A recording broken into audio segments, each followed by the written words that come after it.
Welcome to this MyCom Screencast, Photoshop for Beginners. Photoshop has become its own term in society, a term used to talk about edited pictures. It is the industry standard for editing photos, and today we're going to walk you through some of the most basic features that everyone should know. Let's begin by creating a new Photoshop document.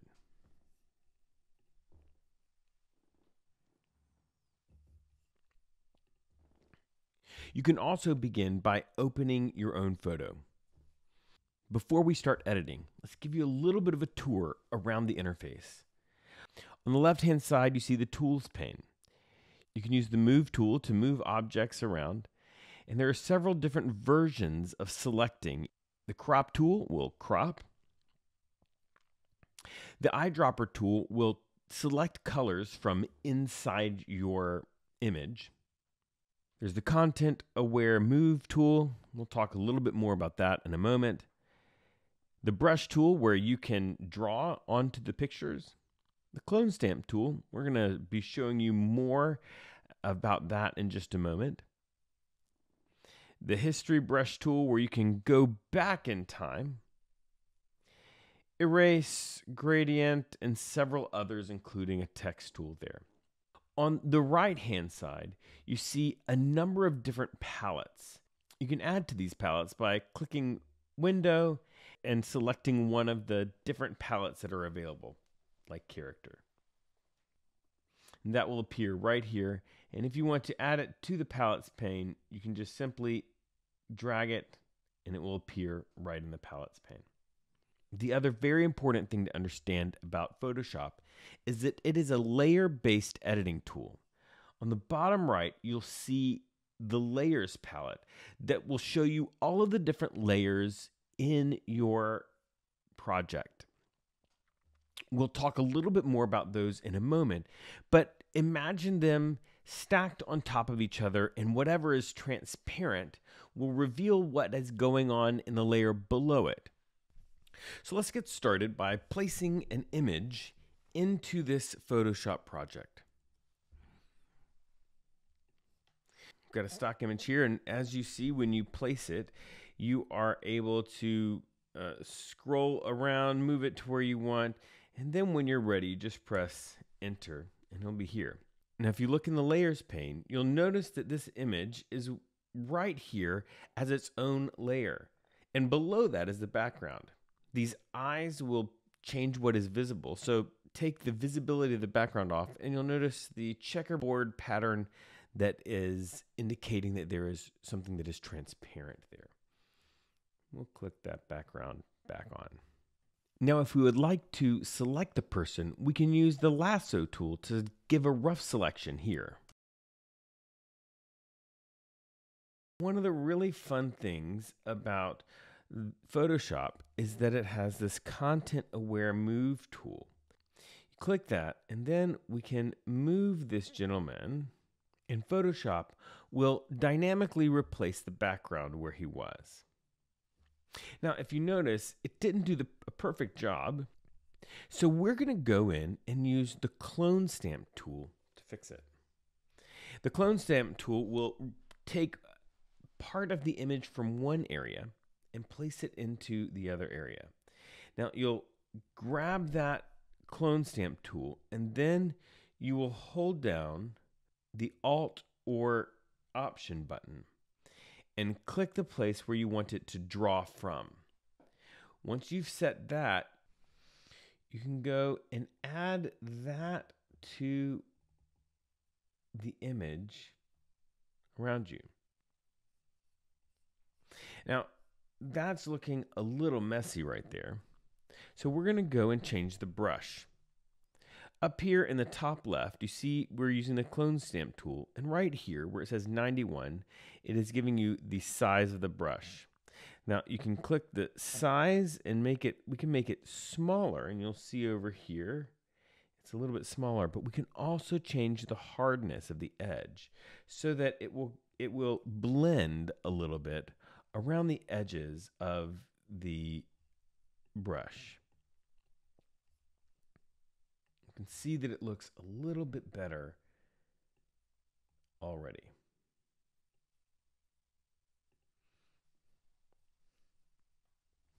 Now over here, we've got a darker part, so we'll go ahead and hold Alt, and we're going to draw from up there. We'll click right there on that cross place, and now we've got a nice cross piece. Now after we've done all of that work, we can see it's not that great. And one of the wonderful things about Photoshop is that it has a history function. So if you go up to Window and go down to History, you'll see a list of all the things that we've done so far. And we can go through and step back in time to any of the things that we've done, and it will take us all the way back to the beginning.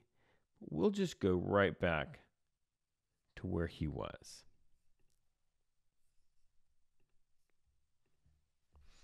Here's one of the great things about Photoshop is that it can easily remove a background. We're going to go down to the bottom right, and we will click on the layer that we have a background that we want to remove. You'll notice right here there is another tab just above it called Properties. We'll scroll down and click Remove Background. Photoshop will do all the work for us, removing the background from our subject by creating a custom mask that you see right here. Now we can do whatever we want. Since we have layers, we can add another image that we might want to use as a background. Maybe we want to put him in space. We can add the layer, press enter, move it behind him, and now he is in space. We can go one step further. He's looking over at something, and we can add that thing in there ourselves. Another image.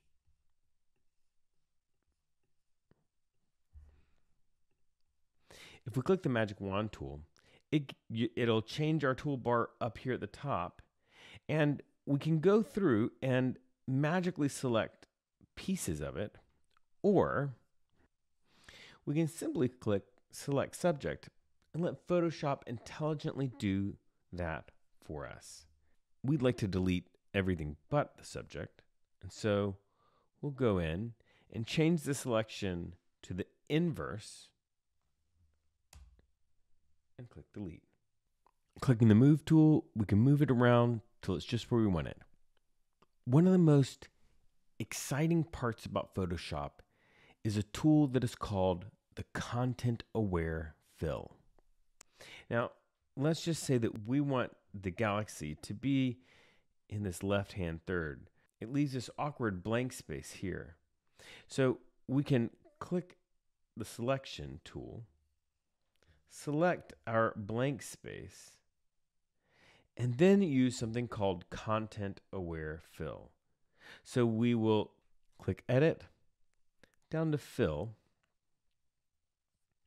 and instead of the background color, we'll click Content Aware and allow Photoshop to create part of the image that doesn't exist.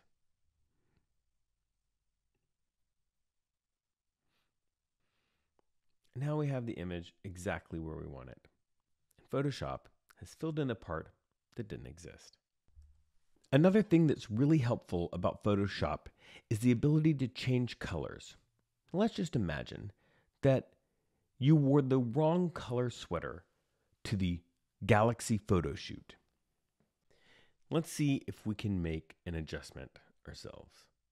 The way we're going to do that is by going up and clicking on the Quick Selection tool.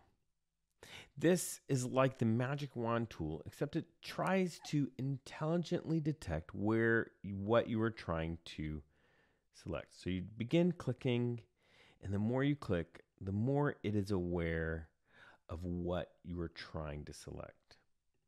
Once we've got it all selected,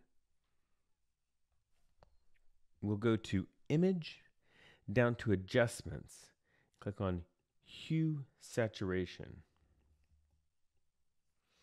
and then Colorize.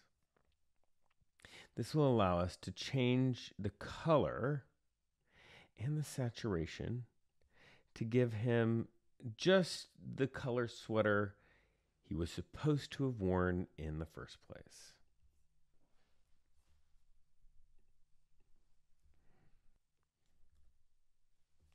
These are some of the most common features used in Photoshop, but there are obviously many, many more.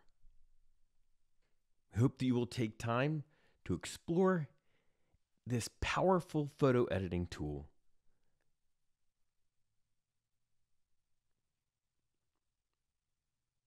and use it to further your ministry.